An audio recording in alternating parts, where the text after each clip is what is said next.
Joe Biden was sworn into office on Wednesday morning at the US Capitol in the early hours of Thursday morning here in South Korea, becoming the United States' 46th president. Ending 4 tumultuous years of Donald Trump, a new era begins for Americans under Biden after what may have been the most chaotic transition. As he steps into the Oval Office, Biden has to hit the ground running as he deals with the outbreak of COVID-19, as well as a pandemic-crippled economy with an unemployment rate that has stood at around 7% for months. He also inherits a nation that's been fragmented socially and ideologically, with the impact of the pandemic magnifying that divide. We discussed the domestic challenges ahead for the new US president with Henry Olsen, Washington Post columnist and senior fellow at Ethics and Public Policy Center. It's wonderful to see you again. Happy New Year. Happy New Year to you. We also have joining us Sharon Wright Austin, Professor of Political Science at the University of Florida. Thank you for joining us and Happy New Year to you too. Happy New Year to you too. And well, let's start the discussion on this very exciting day that you've had in the US. Now, first of all, Henry, Joe Biden was sworn into office earlier today, your time in Washington, D.C., where you are, of course. And, well, how was this inauguration for you after watching the months of unrest that led up to this day?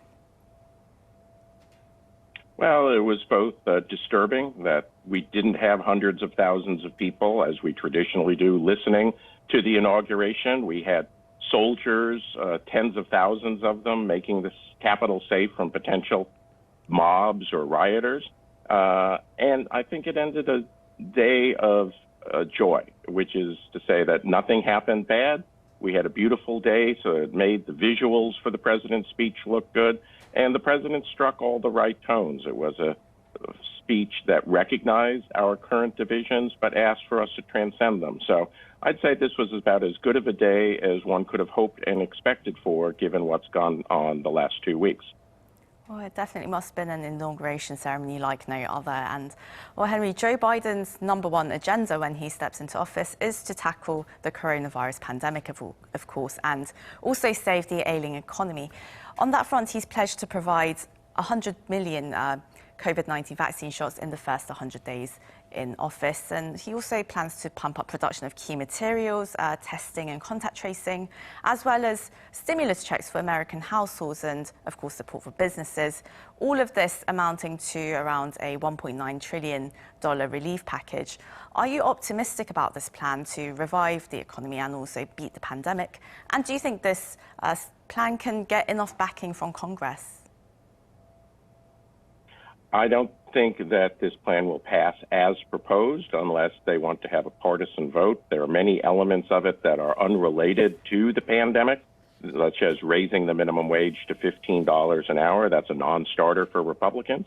But this president has shown in his Senate and vice presidential career that he likes to deal.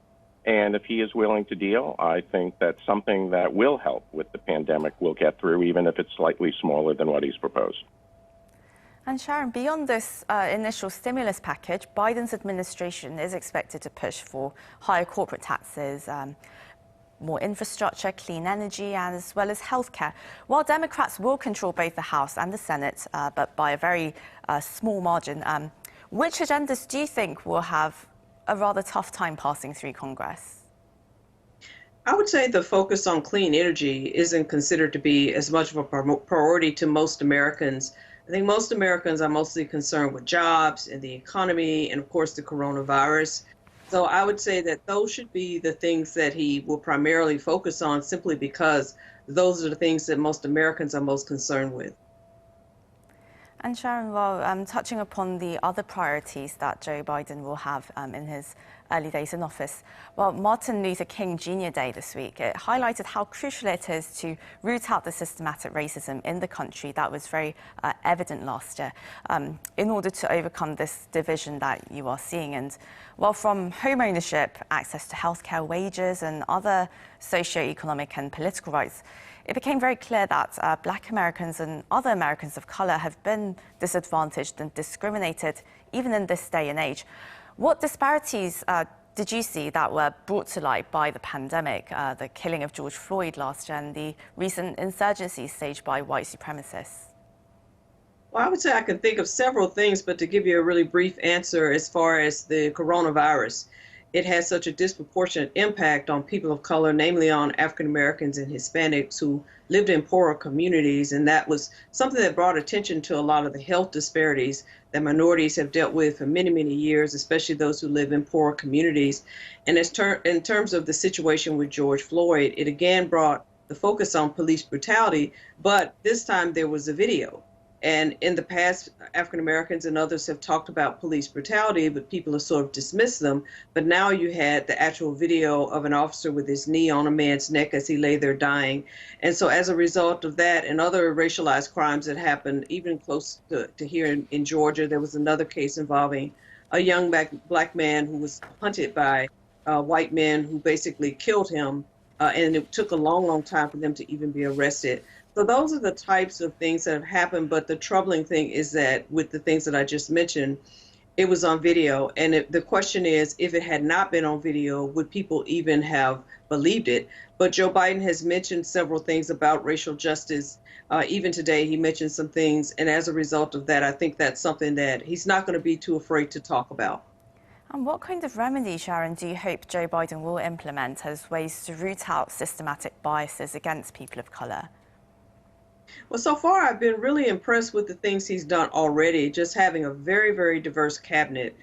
This is probably the most diverse cabinet we've ever had. It's even more diverse than President Obama's cabinet. And I think just having role models who are people of color, who are from all racial and socioeconomic backgrounds is helpful in addressing racism, because a lot of young people can now see people like Vice President Harris, who's a black woman and South Asian woman, who is now vice president. And I think just addressing those things, but I think by addressing economic problems, that also is a way of addressing racism as well, by giving people the opportunity to get jobs, to get an education. So by providing those things, he also is going to be kind of subconsciously also addressing racism.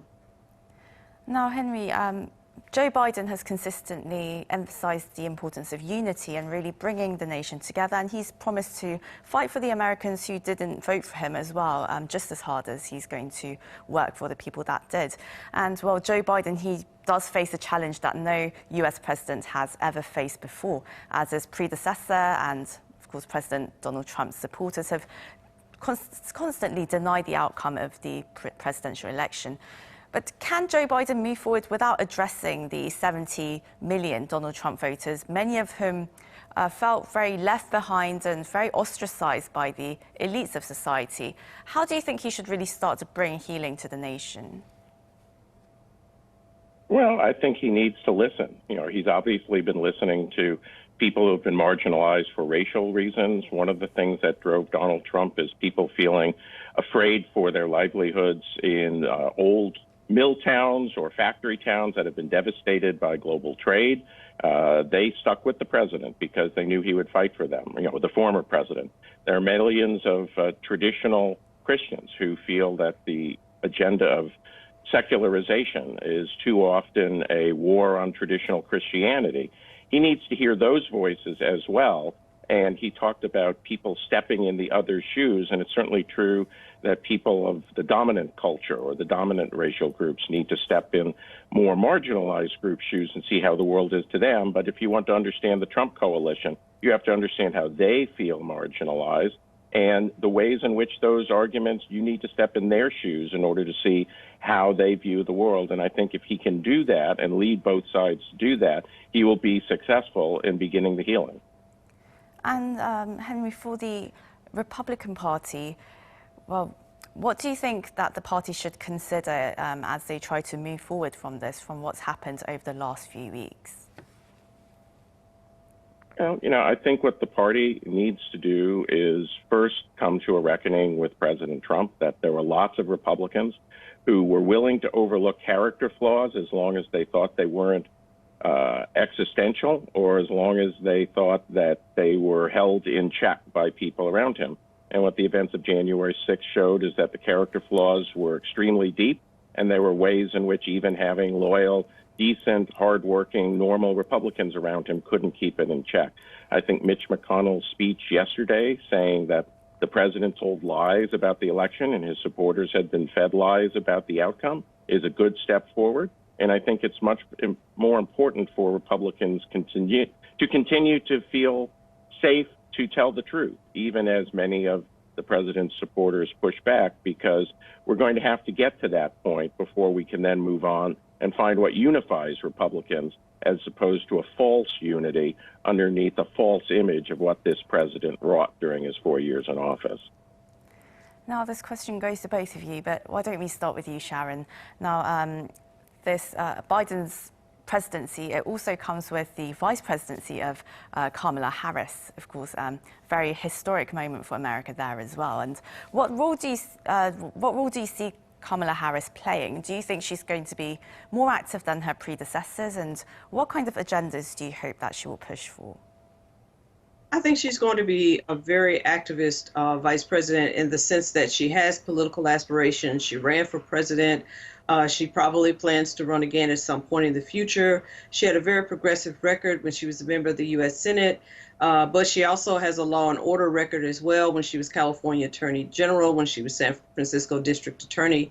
So I think that she, as the first woman in the position that she's in, and especially considering the fact that she is a woman of color, she is going to be someone who is going to be his right-hand person, who is going to be there advising him, because I don't think that she would accept anything less than that.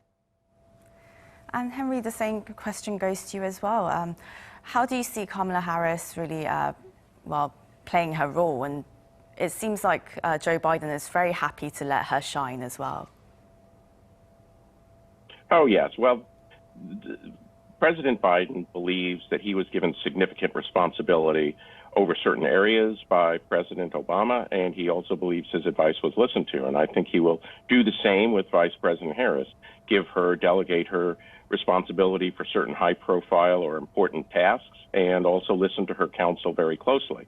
The one thing that will inhibit her role initially is the fact that in order to control the Senate floor, which is tied 50-50, she needs to be present at a moment's notice to break any ties. So that means she's going to be more physically tied to Washington than might have been desirable. But that will still mean that she'll have significant influence. She just may not be able to have significant travel schedules while the Senate is in session, and that will be a slightly different role than perhaps she would have envisioned when she took the job or took the nomination a few months ago. And of course, Henry, we're also being in Korea, we're also very curious about Joe Biden's foreign policy as well. Of course, he took charge of foreign policy when he was vice president for Barack Obama. But who do you think will really be leading on that front under this administration? My guess is that the president will lead on foreign policy and delegate a lot on domestic policy, because the president has had a long interest in foreign policy. He believes himself to be a keen mind and a good negotiator, and he's got decades of personal relationships, obviously not with every leader in the world because leaders change, but I expect that he will take a personal leading role in foreign policy and do more delegating in the domestic side. And I would expect a not insubstantial foreign travel schedule, both to Asia, to the Americas, and ultimately to Europe and Africa. Well, that's where we're going to have to wrap up the discussion today, but a lot of exciting events going on in America and a lot more to look forward to. Well, thank you both so much for joining us. That was Henry Alston, Washington Post columnist and Senior Fellow at the Ethics and Public Policy Center, and Sharon Wright-Austin, Professor of Political Science at the University of Florida. Again, thank you both so much for your time today. You're welcome. Thank you. And to our viewers, as always, thank you for watching.